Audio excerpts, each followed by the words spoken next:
대선이 한 달여 앞으로 다가오자 대선 후보들의 지지율 싸움 및 검증 공방이 한층 격렬해지고 있습니다. 매주 금요일마다 주요 여론조사 결과를 통해 대선 판도를 분석해보는 시간을 갖고 있는데요. 이 문제와 관련해 전문가 세 분 모시고 말씀 나눠보도록 하겠습니다. 자, 김대현 주간조선 기자 계속 자리 지켜주고 계시고요. 이택수 리얼미터 대표 자리하셨습니다. 네, 안녕하십니까. 예, 그리고 박시영 윈즈코리아 컨설팅 부대표 자리하셨습니다. 네, 반갑습니다. 예.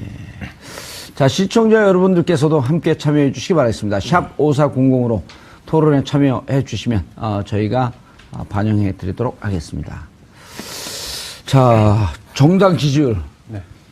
이게 처음에 문재인 대선으로 갈 때 별 관심이 없는 줄 알았어요. 그리고 사람들이 이렇게 뜨겁게 관심을 끌어올릴 줄 몰랐죠. 대선 주자 지지율이요. 예. 네네. 어떻게 되고 있나요, 지금 현황이? 지난 4월 4일 각 당, 공이 5당의 대선 주자가 확정이 됐습니다. 그렇죠. 월요일 날 문재인, 화요일 날 안철수. 네, 그렇습니다. 그러면서 5당 주자들이 확정이 됐죠. 확정된 이후에 실시된 각종 여론조사에서 다자 구도 속 양강 체제로 굳어지는 양상으로 가고 있습니다. 문재인 후보가 대체로 오차 범위 내에서 안철수 후보를 앞서는 걸로 다자 대결 구도 여론조사에서 나타나고 있고요.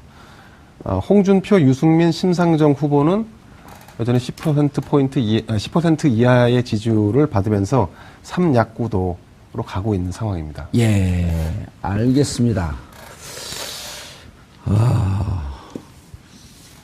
어디 갔어요, 이게? 이택수 대표님. 네. 이름을 제가 기억을 못 해갖고. 네. 아, 여기 있구나, 가슴에. 이택수 대표님. 이게 지지율이 느닷없이 막 30%가 넘어가 버렸어요, 안철수 후보가.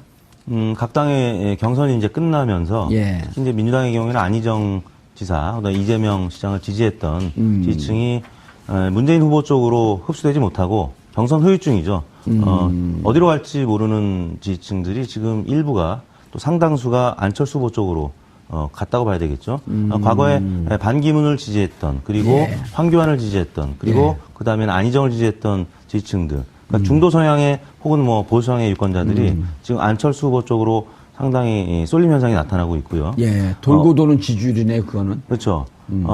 지금 오자 정당 후보들 외에도 김종인 무소속 후보 등이 지금 포함이 돼 있는데 예. 아무튼 홍준표 후보나 유승민 후보가 보수 표심을 흡수하지 못하면서 지금 국민의당 지지율이 오늘 발표된 갤럽 조사에 따르면 22%에 불과한데 안철수 후보의 지지율은 35%까지 또 오른 것으로 나타나고 있습니다. 그러니까 정당 지지율보다 높은 예. 후보가 어떻게 보면 지금 안철수 후보가 유일한데 이제 이게 과연 거품이냐 아니면 계속될 예. 지지율이냐 이거는 여러 전문가들 사이에 논란이 있는데요. 예. 일단 처음에 이제 발표된 일부 조사기관들이 양자구도에서 안철수 후보가 문재인 후보를 앞서면서 예. 여론조사 공정성 논란도 있었습니다만 그럼 이후에 발표된 여러 조사 결과들이 리얼미터를 제외하고는 양자구도에서도 안철수 후보가 문재인 후보를 앞서는 결과들이 나왔기 때문에 실제 안철수 후보의 상승세는 부인할 수 없는 것이다. 다만 어느 정도 견고하고 유지될 것이냐 그것이 이제 앞으로 관전 포인트라고 할 수 있겠습니다. 예. 박시영 부대표님. 네. 얘기 계속하세요. 뭐 질문을 받아야 얘기합니까? 예, 이 방황하는 이 중도 보수표가 있었습니다. 그게 한 15% 된다고 예. 봐요. 이 표가 계속 이제 옮겨 다닌 거죠. 예. 결국 이제 마지막 안철수 후보 쪽으로 이게 집결이 됐는데, 이게 견고하냐, 거품이냐, 이런 논란이 있지 않습니까? 그렇죠. 그러니까 지금 안철수 후보 지지가 대략 한 35% 내외를 예. 오가고 있습니다. 그러니까 문재인 후보가 한 40% 정도로 오가고 있는데요. 대략 5% 차이가 나오고 있습니다. 그런데 지금 이게 계속 굳어질 거냐? 예. 저는 그렇게 보여지지는 않습니다. 1차 고비가 왔다. 예. 누구의? 지금 안철수 후보의. 어허, 1차 왜냐하면, 고비가 왔다. 아니, 올라가자마자 바로 고비가 와요? 예, 왔습니다. 그러니까 대선 대통령은 실력도 중요하지만 하늘이 만든다는 얘기도 있습니다. 운빨이 중요하다고 얘기하는데 이게 만약에 지금 여러 가지 악재들이 쏟아지고 있습니다. 안철수 후보를 둘러싼 의혹들이 쏟아지고 있죠. 흔히 얘기해서 경선 과정에서 렌터카를 이용해서 동원 경선 돈을 치르고 불법을 했다. 찻대기 이른바. 예, 이른바 찻대기 렌터카 뭐 이용해서요. 그게 터졌고 그 다음에 이제 조폭이 연루된 거 아니냐 그 과정에서. 그다음에 왜냐면 이제- 조직이 있으니까 실어 날릴 수 있고. 네, 그렇죠. 예? 그다음에 이제 그 부인에 대한 교수 채용과 관련된 의혹이 제기되고 있고요. 예. 그다음에 이제 오늘 갑자기 또 나온 게 신천지 의혹이 좀 터졌습니다. 그래요? 예, 과거에 이제 신천지가 새누리당과 연관성이 높다. 그리고 반기문 후보가 뜰 때도 신천지 의혹이 제기가 됐었는데 이번에 또 이제 국민의당에서 나왔는데 이건 또 내부 제보예요. 국민의당 강원도당에 수백 명의 신천지 그 회원들이 그 조직적으로 당원으로 가입했다. 이거를 내부 국민의당 내부에서 제보가 이루어졌습니다. 이야. 그래서 이 연일 지금 계속 쏟아지고 있는데 이게 만약에 일주일 뒤 정도에 만약에 쏟아졌다면 어떻게 보면 주말을 거치면서 안철수 후보가 문재인 후보를 역전할 수도 있는 기세상 본다면 그런 가능성이도 충분히 예견이 됐었는데 지금 이제 어제 그제 오늘 이렇게 터지면서 상승세를 이 가로막는 요인이 발생했다. 예. 따라서 다음 주부터 일부 조정이 있을 가능성이 커 보인다. 저는 예. 그렇게 예측합니다. 이택수 대표님. 여러 가지 이제 조종자- 네거티브 요인들이 이제 발생을 하고 있는데요. 예. 어, 지금까지는 오로지 독야총총 혼자 달리고 있었던 네. 문재인 후보에 대한 1대3, 1대4로 그냥 집중포화를 그쪽으로 쏟아보셨잖아요. 장장 5년 동안. 그랬죠. 예. 그리고 올해 들어서 이제 경선 레이스에서도 마찬가지였었고 안철수 후보가 지금 이제 뜨기 시작하니까 안철수 후보에 대한 민주당의 공세 예. 그리고 향후에는 또 홍준표 지사의 공세도 이어질 가능성이 있고요. 왜냐하면 홍준표 지사의 경우에는 유승민 후보하고의 단일화 연대도 중요하지만 예. 일단 국고보조금을 받을 수 있는 정도의 지지율 15%까지 끌어올리려면 예. 지금 대략 10% 안팎에서 예. 지금 지지율이 등락을 하고 있는데 이걸 15%까지 끌어올리려면 결국에는 안철수 후보한테 가 있는 보수 포심을 가져와야 되거든요. 근데 안철수 후보에 대한 공세가 지금 아직 홍준표 후보 입장에서는 본격적으로 이루어지지 않았습니다. 아하. 지금까지는 문재인 후보나 아니면 유승민 후보하고의 이제 관계가 더 중요하다고 봤기 때문에 근데 지금은 안철수 후보가 일주일 사이에 너무 올라갔기 때문에 예. 안철수 후보에 대한 공세를 홍준표 후보가 이제 본격적으로 하기 시작하게 되면 할 거로 보세요. 홍준표 후보가 뭐 지난 며칠 전에도 이제 방송에서 손석희 앵커하고 설전이 있지 않았습니까? 예. 보통 독설가가 아니지 않습니까? 여느 선거에서 여느 후보들의 TV 토론이면 사실 TV 토론이 크게 영향을 미치지 못해왔던 건 사실인데 왜냐하면 TV 토론이 표심의 강화 효과라고 기존의 지지를 더 강화시키는 효과가 더 많다라고들 전문가들이 얘기하거든요. 표심을 변화시키는 효과보다는. 그렇지만 홍준표 지사가 포함된 TV 토론은 저는 다르다고 봅니다. 홍준표 지사는 한번 물면 잘 놓지 않는 파이터이기 오케이요? 때문에 무슨 물게. 안철수 후보를 집중 공략할 가능성이 있습니다. 있다. 네, 일단 안철수 후보한테 가져올 표가 가장 많다고 홍준표 후보는 생각하고 있을 겁니다. 내 표 왜 가져갔어, 당신? 네가 그렇죠. 왜 가져갔노? 네. 이러는 거 아니에요, 지금. 특히 이제 TK, 예. 경상도 중에서도 TK에서는 홍준표 후보가 지금 TK 출신인데도 불구하고 지금 문재인 후보한테도 그동안에 많이 빼앗겼었는데 아하. 안철수 후보한테도 상당히 많이 지금 표가 가 있단 말이죠. 알겠습니다. 예. 일단 지금 홍준표 후보가 사실은 포문을 열었어요. 뭐라고 열었냐면 상황 정치를 박지원이 할 거다. 안철수가 집권을 하면 이렇게 표현을 하면서 안철수 후보를 조종하는 사람이 바로 박지원 대표다. 그래서 박지원 대표가 만약에 안철수 후보가 집권을 한다면 그 각본에 박지원 대표의 각본에 춤추는 인형에 불과하다. 이렇게 한마디로 규정을 했거든요. 최순실과 박근혜를 떠올리게 하는 묘한 그렇죠. 이제 이게 대비를 시켰네요. 대구 경북이나 영남권에서 박지원 대표에 대한 호감도가 별로 높지 않지 않습니까? 그리고 이제 지역 정당에 대한 호남 정당에 대한 거부감이 있는 건 사실이거든요. 그래서 이 그동안에 문재인 때리기에 집중하다가 지금은 이제 안철수 쪽에 가 있는 이 보수표를 빨리 좀 뺏어와야겠다. 예. 이런 쪽으로 전략이 좀 수정되는 것 같고요. 제가 볼 때는 이제 10일 이후에 9일까지는 지금 공무원 신분입니다. 도지사직을 유지하고 있기 때문에 10일이 되면 이제 선거운동 본격적으로 할 것 같아요. 아니, 그 도지사직까지 하고 있어요? 빨리 좀 그렇습니다. 나야지, 이제 후보 됐으면. 예. 9일까지 버티겠다고 이야기를 하고 있으니까요. 10일이 되면 다음 주 월요일 아닙니까? 월요일부터 이제 본격적으로 할 것 같은데, 예를 들면, 이제 지금까지 안철수 후보가 문재인 후보한테 TV 토론 맞짱 토론하자. 이렇게 좀 공세적으로 나왔거든요. 아마 홍준표 후보가 이렇게 이야기할 가능성도 있습니다. 2, 3위전을 맞짱 토론 나랑 하자. 안철수 후보한테. 예. 이렇게 도전적으로 이야기하면서 누가 보수의 대표냐 이거 먼저 결정하고 예. 그리고 저쪽 진보 진영하고 한판 붙자. 예, 원래는 보수와 진보의 진영의 대표 주자끼리 싸우자, 본당끼리 싸워야 하는 거 아니냐. 아류는 아니다. 그래서 바른정당하고 국민의당을 이렇게 좀 터부시했는데 지금 이제 안철수 후보 확 뜨니까 이제 전략을 좀 수정한 것 같습니다. 알겠습니다.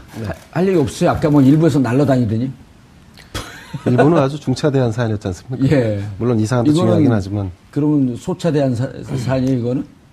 고차대한 사안입니다.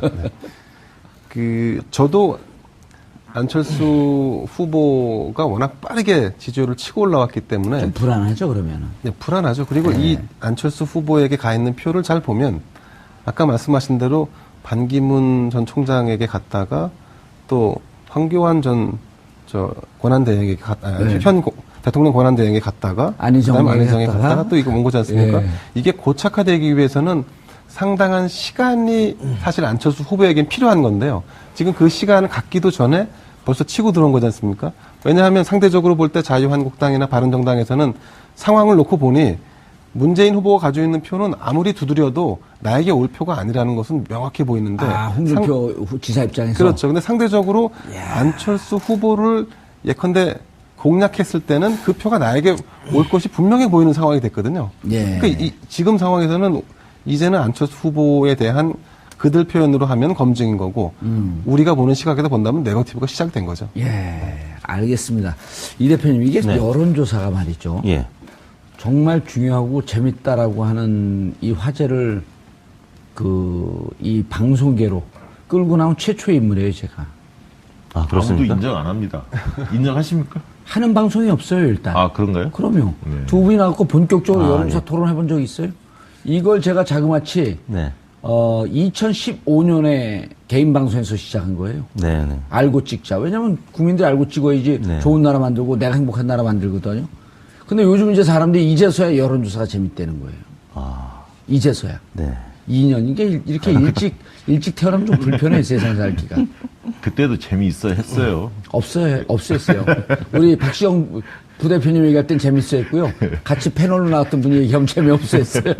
그런데, 네. 자, 이제,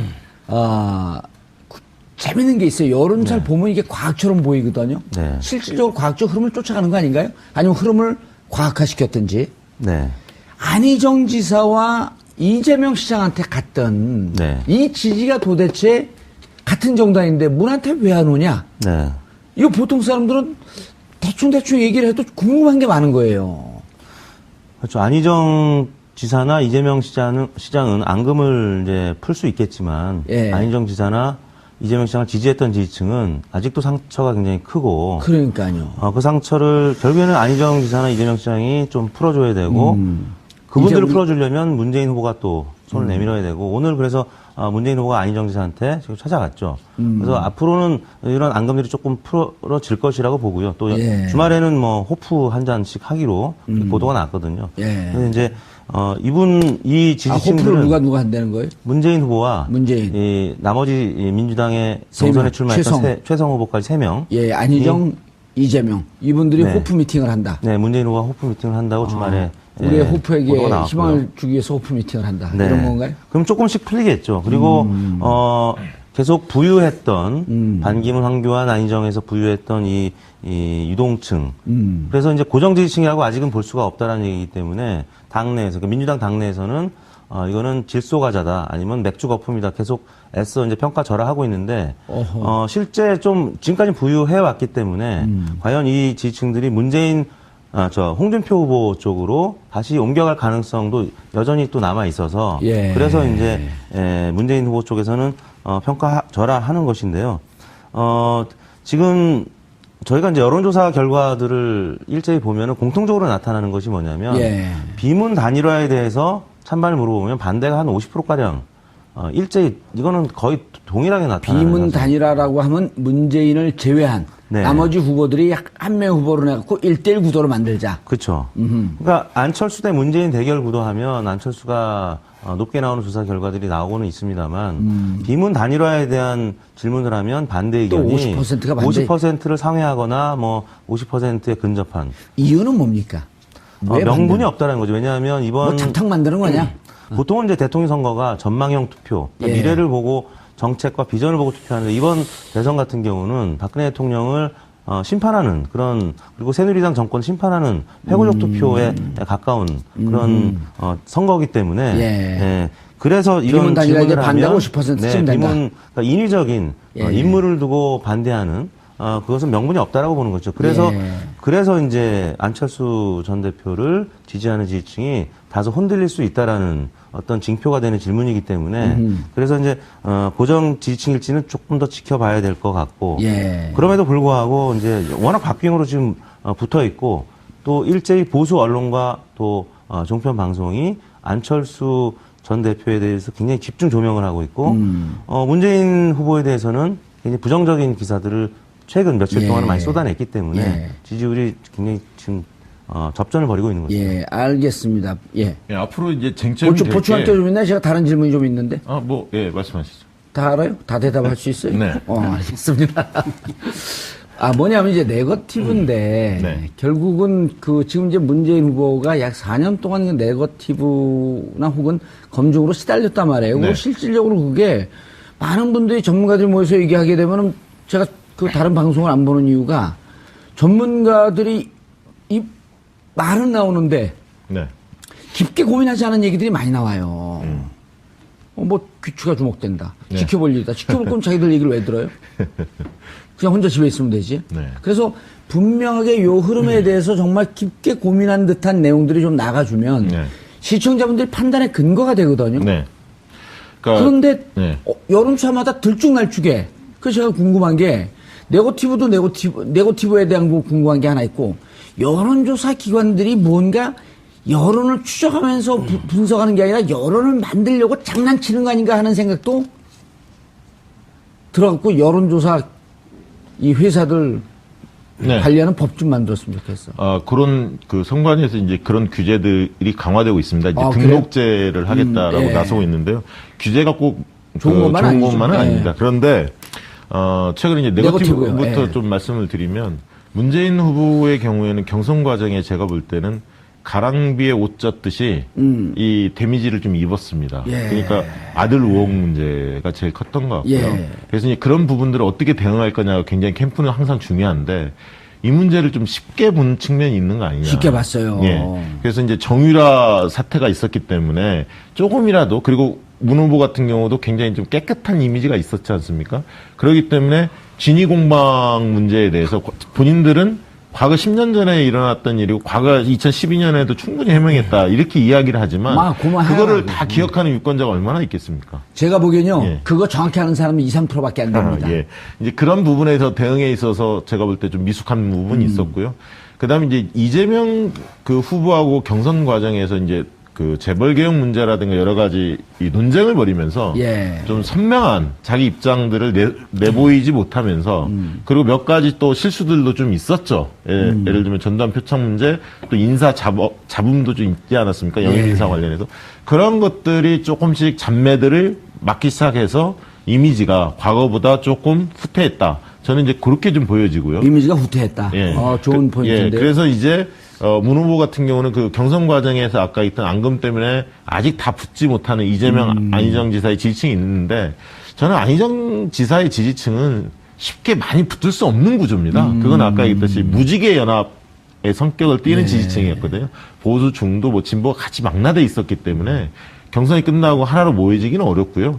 다만 이제 이재명 시장의 지지층은 상당 부분 끌어들일 수 있는 표거든요. 그래서 이제 그것은 담대한 비전, 세상을 바꾸겠다. 이런 부분들에 대해서 문재인 후보가 향후 캠페인을 어떻게 해나가냐에 따라서 올 수 있는 부분들이 분명히 여진이 있다. 예. 그렇게 보여지고요. 그다음에 이제 앞으로 이 부분에 있어서 이제 아까 이제 여론조사 기관이 이런 걸 좀 만들어내가는 거 아니냐. 그런 느낌 많이 들어요. 근데 제가 볼 때 거꾸로 언론사가 더 큰 것 같습니다. 제가 볼 땐 여론조사 기관은 자체적으로 조사해서 발표하는 게 별로 없습니다. 다 언론사의 의뢰를 받아서 발표하기 때문에 최근에 이제 논란이 됐던 내일신문 같은 경우도 디오피니언 조사 같은 경우 논란이 좀 되지 않았습니까? 이제 그런 조사의 경우에서도 저희가 볼 때는 문제가 좀 있었다라고 보여집니다. 과거에 6, 7년 전에 주로 사용했던 유선 전화할 때 KT 등재 DB를 사용했는데 그 뒤는 다 RDD로 바뀌어가고 있었거든요. 근데 무슨 과거의 말인지 방식을 몰라요. 좀 예. 고집을 해서 내일신문에서 조사한 게 1대1 구도에서 안철수가 이기는 걸로 나왔잖아요. 그렇죠. 안철수 후보가. 그게 네. 무슨 방식으로 했다고요? KT. KT 등재 DB라고 유선 조사를 40%를 섞었는데 유선 전화로. 예, 그다음에 예. 인터넷 조사를 60% 섞었는데 예. 이 40% 유선 전화 조사가 2010년 이후에는 다 임의 전화 걸기라는 방식인 RDD 방식으로 바뀌었거든요. 예. 모든 언론사들이. 예. 근데 과거의 방식으로 하다 보니까 과거의 방식은 어떤 방식이었는데요? 그 KT 등재 DB라 해서 인명부 전화번호부에 있는 사람들만 대상으로 조사하는 거죠. 근데 비등재 가구가 굉장히 많아졌거든요. 그냥 무작위로 돌렸어야 되는데 그렇습니다. 그 KT 등재된 번호만 갖고 하다 보니까 예, 그러니까 이제 민주당 지지도 자체가 그 당시에 3월, 4월 달에 조사한 걸 보면 다른 조사 기관에 비해서 한 15% 이상은 낮게 나오는 거죠. 내신문 조사가. 그럼 안철수 지지도 상대적으로 15% 정도 낮게 평가될 네. 수 있는 구조다. 그런 것들이 풍선 효과를 만든 측면도 분명히 있습니다. 예. 사실은 근데 언론의 문제 중에 예. 우리 김대영 기자가 몸담고 있는 조선일보는 어떤가요? 노코멘트 하겠습니다. 예. 코멘트 한번 최근 보내려고 들어서 했어요. 여론사를 발표한 게 없었기 때문에 굳이 이제 사례를 들 수는 없을 것 같고요. 예.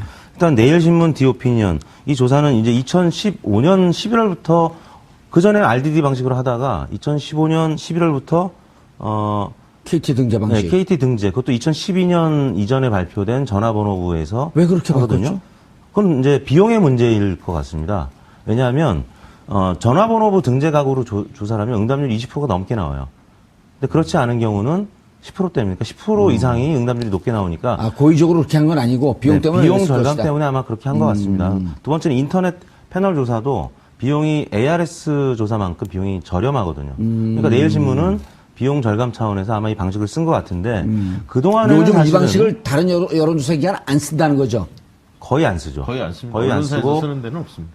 등재 가구만 쓴 거는 유일하게 내일신문이 예. 그 거의 안 쓰는 게 아니라 아예 안 쓰는 거래요. 아예 안 근데 쓰는 거죠. 문제는 이렇게 조사하면 어떻게 결과가 나온다는 거를 조사회사에 일하는 사람은 다 알고 있습니다. 그래요?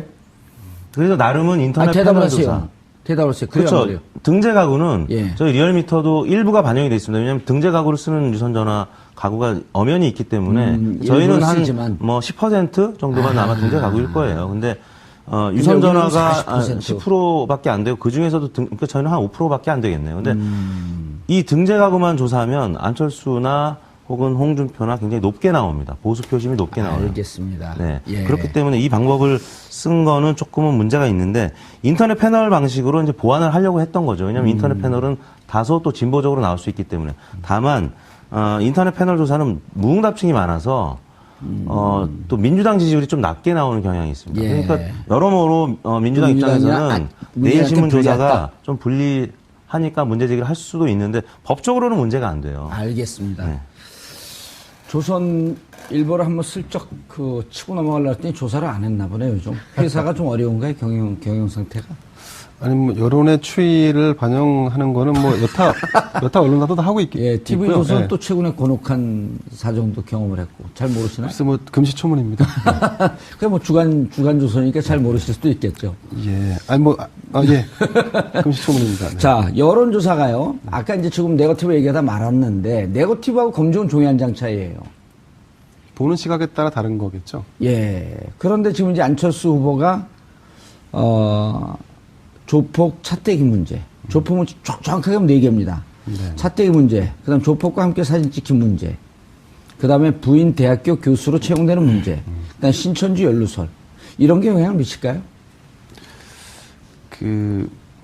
안철수 후보에게는 적지 않은 영향을 미칠 것 같습니다. 오. 오히려 문재인 후보에게 들이댄 검증의 잣대보다 어떤 측면에서 보면 이게 더 약할 수도 있거든요. 뭐 예컨대 안철수 후보가 조폭을 동원했을 리는 만무한 일 예. 아니겠습니까? 상식적으로 볼 때. 그렇죠. 네. 그런데도 이렇게 이제 의혹이 제기되는 부분에서 사실 말끔히 털고 갈 수 있을 정도라면 지지층이 공고해서 그럴 리 없다라고 간주해버리면 내 지지층은 그냥 유지가 될 수 있는데 충성도에서 틀리다. 그렇죠. 이 충성도가 좀 낮기 때문에 충성도에서 사실은 다를 수 있다. 이런 것이 계속 추가될 때마다 아마 지금 차제에 실시되는 여론조사는 이런 것들이 계속 아마 굉장히 적지 않게 반영돼서 결과로 이어질 수가 있습니다. 그리고 또 한 가지 아까 예. 말씀하신 문 후보의 지지율이 정체돼 있는 부분, 예. 저는 좀 다르게 생각하는데 유권자들이 어떤 선거의 독주에 대한 일종의 저항이랄까 거부감 같은 게 있거든요. 또 우리 네. 대한민국 사람처럼 이렇게 저항 정신이 강하고 머리 좋은 사람들은요, 일단 1등 되면 무조건 좀 때리고 싶은 심정이 있는 거예요. 그렇습니다. 그래서 이제 국민은 제가 볼 때 유권자들은 이 완충의 어떤 일종의 조정기를 거친 뒤에 문 후보가 전체를 끌어안을 수 있는 예컨대 우쿨링이라든가 아니면 통합의 메시지, 어떤 민생으로 전환되는 어떤 정책 방향들, 이런 것이 우리가 원하는 방향으로 이 사람이 방향키를 돌렸구나라고 하는 것이 느껴지면 사실은 다시. 아까 반영되지 않았던 이재명, 안희정의 표가 다시 이쪽으로 갈 가능성이 높다. 그건 아마 시간이 많이 걸리진 않을 겁니다. 네. 알겠습니다. 저도 그 문제 하나 말씀드리면 지금까지 이제 문재인 후보 측에서는 적폐청산을 많이 강조했지 않습니까? 예, 적폐청산. 예, 그러니까 과거 한마디로 부수, 얘기하면 부정부패 뭐 이런 거죠. 예, 부조리 뭐 예. 이런 것들 그것을 개혁 대통령이라고 볼 수도 있지 않습니까? 그 컨셉을 하나 가져갔었고 그다음에 이제 일자리 대통령이라는 얘기를 했었습니다. 그래서 예. 이제 공공 분야 81개 1만 개 뭐 일자리 만들겠다 이런 얘기를 했는데요. 그다음에 이제 최근에 나온 얘기가 내 삶을 바꿀 정권 교체 이런 표현들을 쓰기 시작합니다. 그건 좀 오네요, 가슴에. 예, 그건 무슨 얘기냐면 민생 문제를 중심으로 좀 다루겠다. 그래서 정권 교체가 바뀌면 구체적으로 뭐 생활비를 좀 절감을 한다든가, 뭐 일자리가 좀 늘어난다든가, 구체적으로 피부에 와닿는 것을 준비하는 것 같습니다. 그것이 예. 과연 유권자들이 흥미롭게 느낄 만한 그런 어떤 파격적인 공약이 과연 나올지 그런 부분이 좀 관전 포인트고요. 두 번째는 싸움의 양상이 안철수 후보하고 문재인 후보와의 싸움의 양상이 과연 안철수 후보가 잡는 게 정권 교체에 맞느냐? 이 문제 가지고 아마 전선이 형성될 가능성이 많습니다. 정권 교체를 바라는 국민들의 요구는 60%가 넘어가는데 만약 안철수 후보가 정권을 잡는 대통령이 된다고 한다면 이게 정권 교체일까? 왜냐하면 현실적으로 보수층의 지지를 받고 지금 안철수 후보가 굉장히 급상승을 했단 말이죠. 20% 이상 올랐죠. 그렇죠. 근데 이제 진보층에서는 문재인 후보를 밀고 있고 중도층은 지금 팽팽하게 맞서고 있습니다. 근데 지금 구전에서는 어떻게 부딪히고 있냐면 호남에서 안철수 후보를 지지하는 국민의당 쪽에서는 호남 정부 만들자, 호남 정권 만들자 이렇게 이야기를 하고 있습니다. 그다음에 이제 민주당 쪽 이쪽은 어떻게 대응을 하고 있냐면 안철수가 집권하면 남 좋은 일 시키는 거 아니냐. 남 좋은 일이요? 예, 그러니까 영남권에 예를 들면 새누리당 과거에 이 세력 좋은 일 시키는 거 아니냐. 결국 왜냐하면 무슨 얘기죠? 왜냐하면 그 사람들이 주로 지지해서 정권을 잡는 거 아니냐. 그러면 정권을 잡은 다음에도 그 지지표를 의식해서 그쪽 행보를 해줘야 하는 거 아니냐. 자유한국당하고 연대나 연정을 할 수 있겠다. 아니, 그러니까 그게 지금 대선 전에 연정을 하지 않죠. 그 지지층을 그 이후에. 받아서 당선이 되기 때문에 그 이후에 아하. 40석밖에 안 되기 때문에 미니정당, 소수정당 아닙니까? 그러면 끌고 나가려면 누군가는 연대를 해야 하는데, 내용적으로. 예. 그게 민주당하고 할 거냐, 아니면 자유한국당이나 바른정당하고 할 거냐에 대한 입장을 요구받게 돼 있습니다. 그런데 싸웠던 민주당하고는 할 수는 없을 거 아니에요? 아니, 그러면 왜 그런 국민의당을 찍을까에 대한 답을 못 주죠. 차별성이 없는 거 아닙니까, 과연. 예. 특이한 관점에 이택수 회사 어디 이름이죠? 네, 리얼미터입니다. 리얼미터. 네. 예. 좀 독특한 관점인데요? 일반적으로 보는 건가요? 글쎄요, 이제. 동의할 수 없나요? 일부 동의하고 예. 또 뭐 일부 이견이 있는데. 그럼 아무튼 다 동의하면 둘 중에 한 분만 나오면 되지 뭐. 예. 아무튼 지금 5자 구도에서 3자 구도로 넘어갈 때 혹은 4자 구도로 이제 각을 좀 달리해서 조사를 해봤을 때 그저께 발표됐던 YTN 조사를 보면은 홍준표 지사가 있는 구도에서만 안철수 후보가 문재인 후보를 이기지 못하는, 그러니까 5자에서는 물론 이제 문재인 후보가 앞서지만 앞서고. 4자 3자로 내려가면서 안철수 후보가 올라가는데 홍준표 지사가 있는 구도에서는 안철수 후보가 문재인 절대 못 후보를 이긴다. 이기지 못하는 걸로 나오거든요. 묘한 구도네요. 네, 최근까지는 이제 홍준표 후보가 지지율이 이제 답보 상태였고 예. 오늘 심지어는 홍준표 후보가 한국갤럽에서 조사 결과를 발표하니까 한국갤럽 못 믿겠다고 아예 실명을 거론하면서 비판을 했어요. 왜 내가 7%밖에 안 되느냐. 지난주에 쿠키뉴스 조원 CNI에서는 내가 15%인가 10% 중반으로 나왔는데 내가 7%밖에 안 나와? 한국갤을 못 믿어. 나 원래 안 믿었어. 이렇게 아예 인터뷰를 했습니다. 아주 재미있게. 이게 여론조사 방식에 따라서 달라지게 나옵니다. 예. 지지율이. 왜냐하면 한국갤럽은 그 무작위로 물어보는 식이라 그랬죠? 원래는 이제 보기 없이 물어봤는데 이번 조사에서는 이름은 호명을 했습니다. 아하. 그래서 이제 4%에서 7%까지는 뛰긴 뛰었습니다. 홍준표 예. 후보가. 그런데 ARS로 해보면 샤이 보수라는 사람들이 응답을 좀 합니다. 그래서 홍준표 지사가 10%를 넘어가요. 근데 전화 면접으로 상담원이 전화를 할 때는 좀 숨는 경향이 좀 있습니다. 아, 여전히 우리가 보수를 찍었고 보수의 대통령이 탄핵된 거에 대해서 좀 부끄럽게 생각하는 분들이 직접 대면 여론조사를 하게 되면 답변을 안 하고 끊어버리는 경향이 있는데 네, 아니면 판단 유보처럼 잘 판단 모르겠다라고 유보처럼 숨어버리는. 잘 모르겠다고 숨어버리는데 실질적으로 ARS 자동 응답으로 예, 하게 되면 이거는 뭐 창피한 게 아니니까 그렇습니다. 그럴 때는 응답을 하는 경향이 있어서 여전히 샤이 보수층은 존재하고 있다. 네, 마찬가지로 문재인 후보의 경우에도 예. 전화 면접 조사보다는 ARS 조사에 대체적으로 약간 더 높게 나오는 현상이 있습니다. 샤이 문재인이 또 약간 있는 거 아닌가 그런 생각이 지금 듭니다. 두 분 예. 전문가분 나오셨기 때문에 개인적인 궁금함이 있는데요. 예, 시간 없으니까 빨리 물어보셔야 돼요. 홍준표로 단일화된 상태에서 1대1 여론조사, 그러니까 홍준표 후보와 문재인 후보의 여론조사 이런 거는 원래 하지 않습니까? 그러니까 그것도 할 수가 있는데 홍준표 지사의 지지도가 어느 정도 올랐을 때는 그런 조사를 할 겁니다. 근데 지금은 그러나 양강 예를 들면 한 쪽으로 20%를 육박한다든가 이러면 충분히 그 가능성도 있기 때문에 할 수 이게 있는데 중요한 지금이 포인트- 아니어서 중요한 예. 포인트라고 생각하는데 어쨌든 그 아까 말씀드린 대로 지지율이 다시 출렁거리고 있기 때문에 네. 지금 이제 문재인 후보가 다소 다음 주 되면 이제 지지율이 올라가고 안철수 후보가 조금 내려가는 현상이 이제 네. 나타날 걸로 예상이 되는데 그렇게 되면 우리가 죽었던 카드라고 생각하는 단일화라든가 아니면 연대가 그 불씨가 다시 살아날 수 있거든요. 그럼 살아난다는 전제 하에 볼 때 홍준표 후보나 유승민 후보로 단일화가 돼도 같은 거의 비등한 지지율이 나온다고 한다 그러면 그건 좀 양상이 좀 다른 게 전개될 수 있다라고 근데 보기 제가 때문에 아까 드린 이제 말씀입니다. 말씀을 드렸지만 이번 대선이 회고적 투표, 그러니까 박근혜 정부를 심판하는 심판. 투표이기 때문에 그 촛불이 예. 만들어낸 선거 아니에요? 네네. 그래서 홍준표, 유승민 두 후보는 사실 확장성이 굉장히 제한적이라는 거죠. 그래서 과거에 유사한 조사를 했을 때 격차가 좀 더 벌어졌었고 그럼에도 불구하고 홍준표 지사는 확장 가능성은 조금은 있습니다. 왜냐하면 한국당 지지율이 대략 10에서 15% 나오고 있는데 본인 지지율은 지금 7%, 9%로 예. 좀 줄어들어 있기 때문에 그리고 그 일부가 안철수 후보한테 가 있기 때문에 그런데 이제 홍준표 지사가 최근 들어서는 친박을 껴안기 시작했습니다. 친박 진영한테 러브콜을 보내고 박근혜 대통령한테도 좀 우호적인 지금 멘트를 하고 있기 때문에 그러면 이제 10에서 15%로 조금 확장할 수 있겠죠. 그러면 그 표는 어디서 오느냐? 안철수 후보 쪽에서 올 가능성이 문재인 후보 쪽에서 올 가능성보다 크기 때문에 예. 그렇다면 홍준표 지사가 예를 들어서 한 10에서 15% 사이의 지지율을 갖는다면 그러면 국고보조금 가질 수 있는 정도로 올라갈 수 있기 때문에 그때는- 그러면 이제 끝까지 완주할 가능성이 있는 거죠. 알겠습니다. 자, 매주 금요일 저희가 여론조사 전문가 모셔놓고 대선 국면 여론조사에 대해서 분석을 해봅니다. 도대체 어떤 후보를 선택해야 할지, 그리고 어떤 후보, 어떤 대통령이 내 삶을 정의롭고 그리고 정당하게 만들어줄 수 있을지에 대한 관심은 우리 국민 모두의 과제입니다.